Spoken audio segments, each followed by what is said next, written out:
Hello everyone, welcome to study net. आज मैं आपके सामने फिर से हाजिर हूँ एक नई वैकेंसी का अपडेट को लेकर। इस बार जो वैकेंसी है वो है बीएसएफ में। पोस्ट का नाम है रेडियो ऑपरेटर और रेडियो मैकेनिक। इसका नोटिफिकेशन आ चुका है और चलिए पूरी डिटेल की बात करते हैं। शुरू करते हैं। पहले बात करते हैं सबसे पहले इंपॉर्टेंट डेट की, कब आप फॉर्म भर सकते हैं। तो 24 अगस्त से आप फॉर्म भर सकते हैं। इसकी जो लास्ट डेट है फॉर्म भरने की वो है 23 ऑफ सेप्टेम्बर।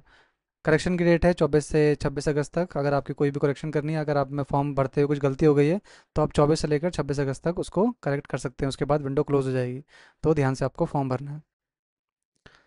अब बात करते हैं टोटल पोस्ट की। जो टोटल पोस्ट है 1121 यानी 1121 टोटल पोस्ट हैं। ये पूरी कैटेगरी वाइज पोस्ट दे रखी है, जैसे कि यूआर की, ईडब्ल्यूएस की और ओबीसी, एससी, एसटी की। ईएसएम भी की वैकेंसी दी हुई है। ईएसएम मतलब एक्स सर्विसमैन, और सीएसीए मतलब है कंपैशनेट अपॉइंटमेंट। इसका मतलब ये है कि बीएसएफ में जो भी जॉब कर रहे हैं, अगर किसी कारणवश उनका देहांत हो जाता है या फिर मेडिकल ग्राउंड पे अगर वो काम नहीं कर पाते हैं, तो उनके जो घर वाले हैं उनको जॉब दी जाती है, तो उसको सीए बोलते हैं। बाकी रिमेनिंग वैकेंसी सारी ये वाली है।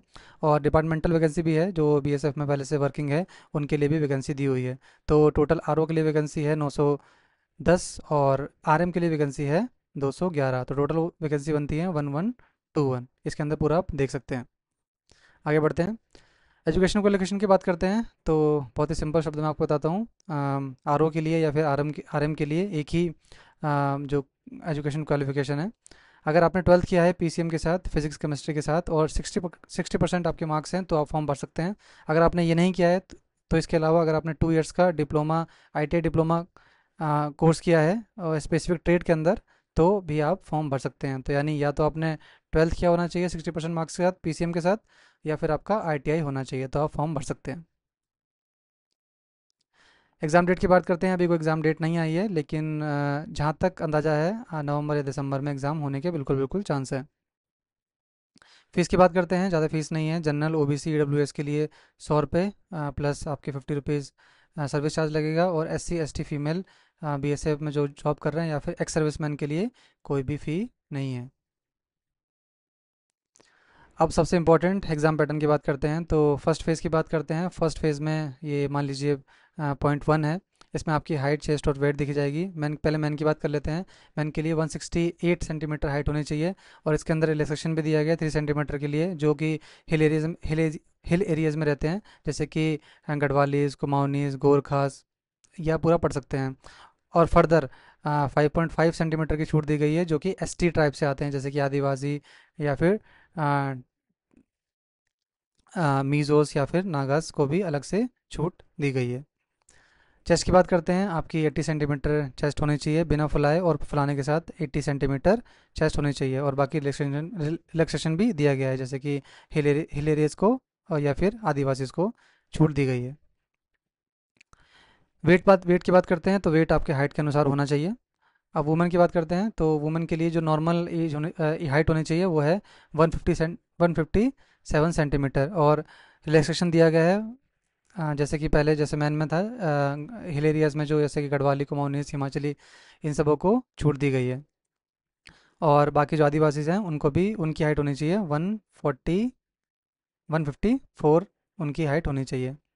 चेस्ट इसमें एप्लीकेबल नहीं है। और हाइट जो जो वेट है वो इनकी जो वेट है वो हाइट के हिसाब से होना चाहिए।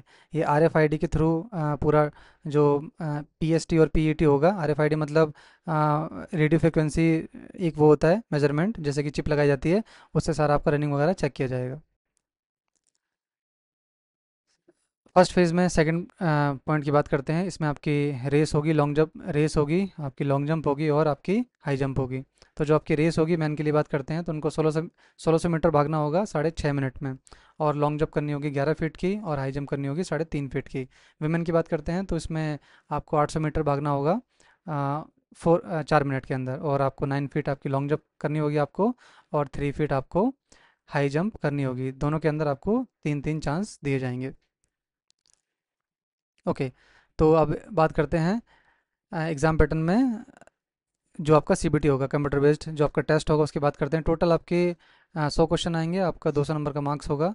200 मार्क्स का क्वेश्चन पूरा एग्ज़ाम होगा और 2 घंटे आपको दिए जाएंगे। नेगेटिव मार्किंग भी रहेगी इसके अंदर 0.25 की। एग्जाम पैटर्न की बात करते हैं, इसमें फिजिक्स आएगी, मैथ आएगी, केमिस्ट्री आएगी और इंग्लिश और जनरल नॉलेज आएगी।